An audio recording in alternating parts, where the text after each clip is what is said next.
Welcome to Listen Lit. Today's story is Hansel and Gretel by the brothers Grimm.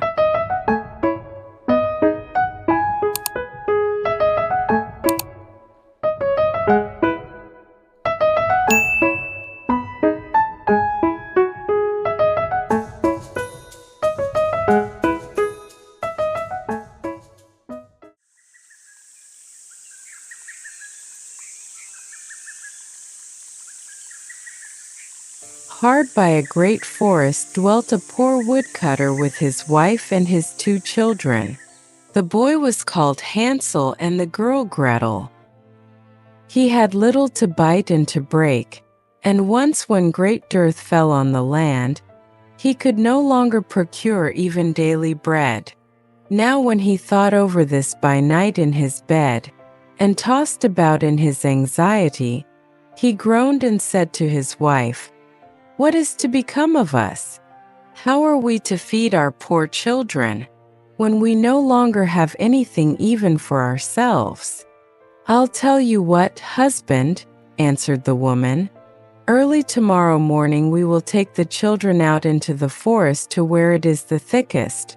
There we will light a fire for them, and give each of them one more piece of bread, and then we will go to our work and leave them alone.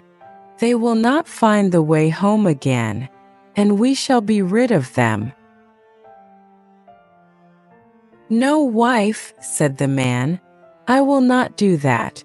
How can I bear to leave my children alone in the forest?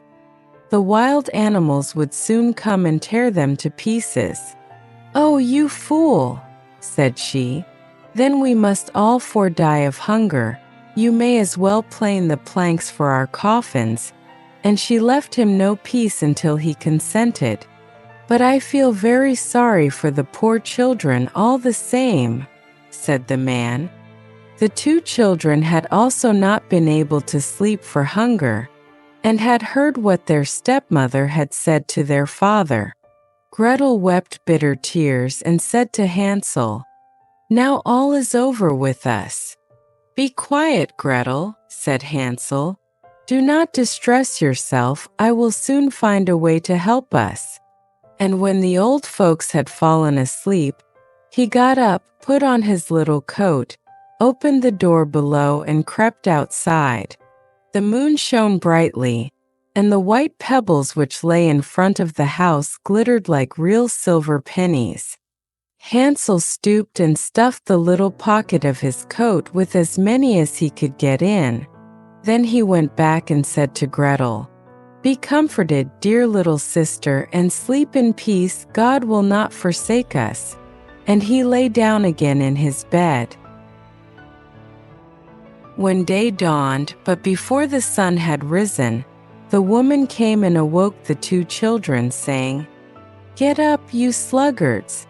We are going into the forest to fetch wood." She gave each a little piece of bread and said, "There is something for your dinner, but do not eat it up before then, for you will get nothing else." Gretel took the bread under her apron, as Hansel had the pebbles in his pocket. Then they all set out together on the way to the forest. When they had walked a short time, Hansel stood still and peeped back at the house, and did so again and again. His father said, "Hansel, what are you looking at there and staying behind for? Pay attention and do not forget how to use your legs."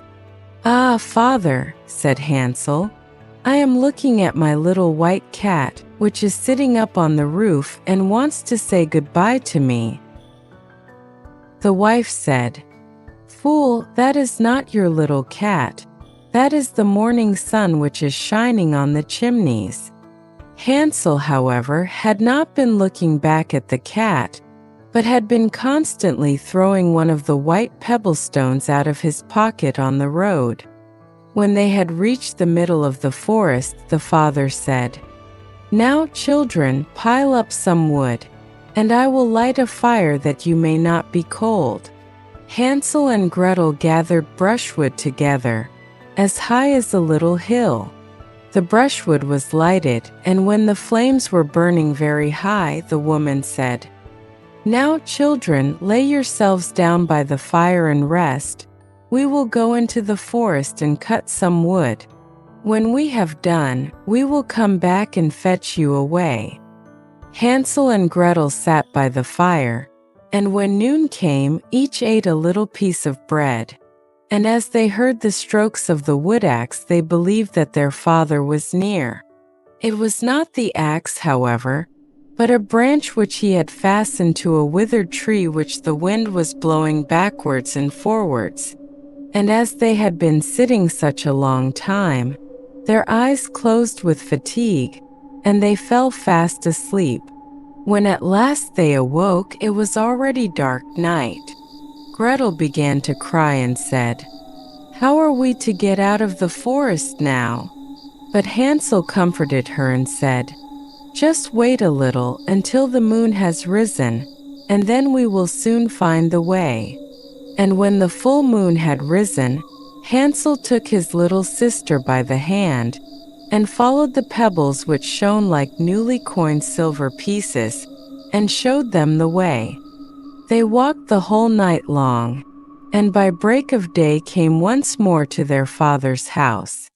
They knocked at the door, and when the woman opened it and saw that it was Hansel and Gretel, she said, "You naughty children, why have you slept so long in the forest? We thought you were never coming back at all." The father, however, rejoiced, for it had cut him to the heart to leave them behind alone.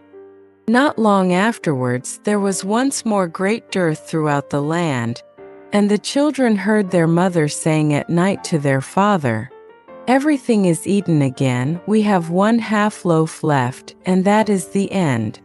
The children must go, we will take them farther into the wood, so that they will not find their way out again. There is no other means of saving ourselves." The man's heart was heavy, and he thought, "It would be better for you to share the last mouthful with your children." The woman, however, would listen to nothing that he had to say, but scolded and reproached him. He who says a must say B likewise, and as he had yielded the first time, he had to do so a second time also. The children, however, were still awake and had heard the conversation. When the old folks were asleep, Hansel again got up and wanted to go out and pick up pebbles as he had done before, but the woman had locked the door and Hansel could not get out. Nevertheless, he comforted his little sister and said, "Do not cry, Gretel, go to sleep quietly, the good God will help us." Early in the morning came the woman and took the children out of their beds. Their piece of bread was given to them, but it was still smaller than the time before. On the way into the forest, Hansel crumbled his in his pocket, and often stood still and threw a morsel on the ground. "Hansel, why do you stop and look round?" said the father. "Go on." "I am looking back at my little pigeon which is sitting on the roof and wants to say goodbye to me," answered Hansel. "Fool," said the woman, "that is not your little pigeon, that is the morning sun that is shining on the chimney." Hansel, however, little by little, threw all the crumbs on the path. The woman led the children still deeper into the forest, where they had never in their lives been before. Then a great fire was again made, and the mother said, "Just sit there, you children, and when you are tired you may sleep a little. We are going into the forest to cut wood, and in the evening when we are done, we will come and fetch you away." When it was noon, Gretel shared her piece of bread with Hansel, who had scattered his by the way. Then they fell asleep and evening passed, but no one came to the poor children. They did not awake until it was dark night, and Hansel comforted his little sister and said, "Just wait, Gretel, until the moon rises, and then we shall see the crumbs of bread which I have strewn about, They will show us our way home again." When the moon came, they set out, but they found no crumbs, for the many thousands of birds which fly about in the woods and fields had picked them all up. Hansel said to Gretel, "We shall soon find the way." But they did not find it. They walked the whole night and all the next day too, from morning till evening, but they did not get out of the forest and were very hungry, for they had nothing to eat but 2 or 3 berries which grew on the ground. And as they were so weary that their legs would carry them no longer, they lay down beneath a tree and fell asleep. It was now 3 mornings since they had left their father's house. They began to walk again, but they always came deeper into the forest, and if help did not come soon, they must die of hunger and weariness. When it was midday, they saw a beautiful snow-white bird sitting on a bough, which sang so delightfully that they stood still and listened to it. And when its song was over, it spread its wings and flew away before them, and they followed it until they reached a little house, on the roof of which it alighted. And when they approached the little house, they saw that it was built of bread and covered with cakes, but that the windows were of clear sugar. "We will set to work on that," said Hansel, "and have a good meal. I will eat a bit of the roof, and you, Gretel, can eat some of the window. It will taste sweet." Hansel reached up above and broke off a little of the roof to try how it tasted, and Gretel leant against the window and nibbled at the panes. Then a soft voice cried from the parlor, "Nibble, nibble, gnaw, who is nibbling at my little house?" The children answered, the wind, the heaven-born wind," and went on eating without disturbing themselves. Hansel, who liked the taste of the roof, tore down a great piece of it, and Gretel pushed out the whole of one round window pane, sat down, and enjoyed herself with it. Suddenly the door opened, and a woman as old as the hills, who supported herself on crutches, came creeping out. Hansel and Gretel were so terribly frightened that they let fall what they had in their hands. The old woman, however, nodded her head and said, "Oh, you dear children, who has brought you here? Do come in and stay with me. No harm shall happen to you." She took them both by the hand and led them into her little house. Then good food was set before them, milk and pancakes with sugar, apples, and nuts. Afterwards 2 pretty little beds were covered with clean white linen, and Hansel and Gretel lay down in them, and thought they were in heaven. The old woman had only pretended to be so kind. She was in reality a wicked witch who lay in wait for children, and had only built the little house of bread in order to entice them there. When a child fell into her power, she killed it, cooked and ate it, and that was a feast day with her. Witches have red eyes and cannot see far, but they have a keen scent like the beasts, and are aware when human beings draw near. When Hansel and Gretel came into her neighborhood, she laughed with malice and said mockingly, "I have them, they shall not escape me again." Early in the morning, before the children were awake, she was already up, and when she saw both of them sleeping and looking so pretty, with their plump and rosy cheeks, she muttered to herself, "That will be a dainty mouthful." Then she seized Hansel with her shriveled hand, carried him into a little stable, and locked him in behind a grated door. Scream as he might, it would not help him.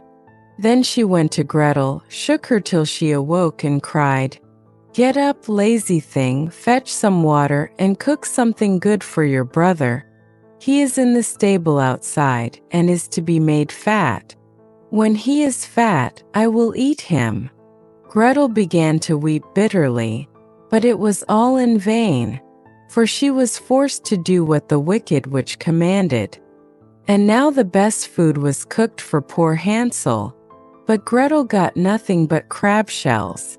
Every morning the woman crept to the little stable and cried, "Hansel, stretch out your finger that I may feel if you will soon be fat." Hansel, however, stretched out a little bone to her, and the old woman, who had dim eyes, could not see it, and thought it was Hansel's finger, and was astonished that there was no way of fattening him.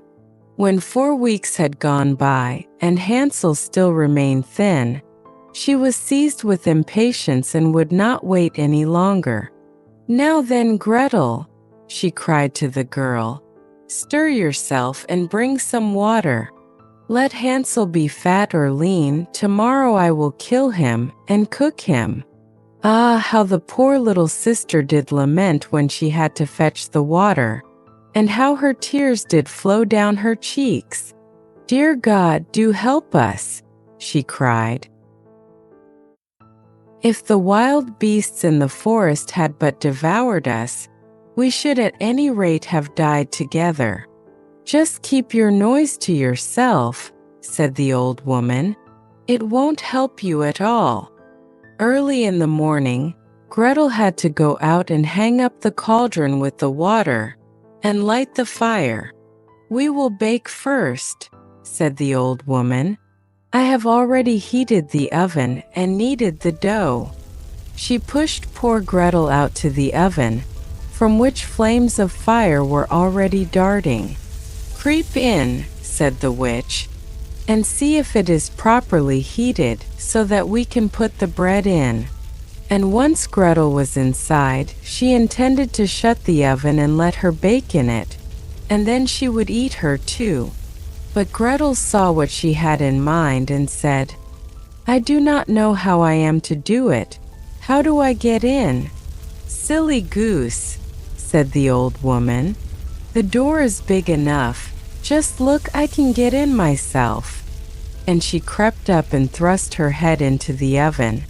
Then Gretel gave her a push that drove her far into it, and shut the iron door and fastened the bolt. Then she began to howl quite horribly, but Gretel ran away, and the godless witch was miserably burnt to death. Gretel, however, ran like lightning to Hansel, opened his little stable and cried, "Hansel, we are saved. The old witch is dead." Then Hansel sprang like a bird from its cage when the door is opened. How they did rejoice and embrace each other, and dance about and kiss each other. And as they had no longer any need to fear her, they went into the witch's house, and in every corner there stood chests full of pearls and jewels. "These are far better than pebbles," said Hansel, and thrust into his pockets whatever could be got in, and Gretel said, "I too will take something home with me," and filled her pinafore full. "But now we must be off," said Hansel, "that we may get out of the witch's forest." When they had walked for 2 hours, they came to a great stretch of water. "We cannot cross," said Hansel. "I see no footplank and no bridge." "And there is also no ferry," answered Gretel, "but a white duck is swimming there. If I ask her, she will help us over." Then she cried, little duck, dost thou see Hansel and Gretel are waiting for thee? There's never a plank or bridge in sight. Take us across on thy back so white." The duck came to them, and Hansel seated himself on its back, and told his sister to sit by him. "No," replied Gretel, "that will be too heavy for the little duck. She shall take us across, one after the other." The good little duck did so, and when they were once safely across and had walked for a short time, the forest seemed to be more and more familiar to them, and at length they saw from afar their father's house. Then they began to run, rushed into the parlor, and threw themselves round their father's neck. The man had not known one happy hour since he had left the children in the forest. The woman, however, was dead. Gretel emptied her pinafore until pearls and precious stones ran about the room, and Hansel threw one handful after another out of his pocket to add to them. Then all anxiety was at an end, and they lived together in perfect happiness. My tale is done, there runs a mouse. Whosoever catches it may make himself a big fur cap out of it. I hope you enjoyed this story. Don't forget to subscribe, like the video, and share. Thanks for all your support. Until next time.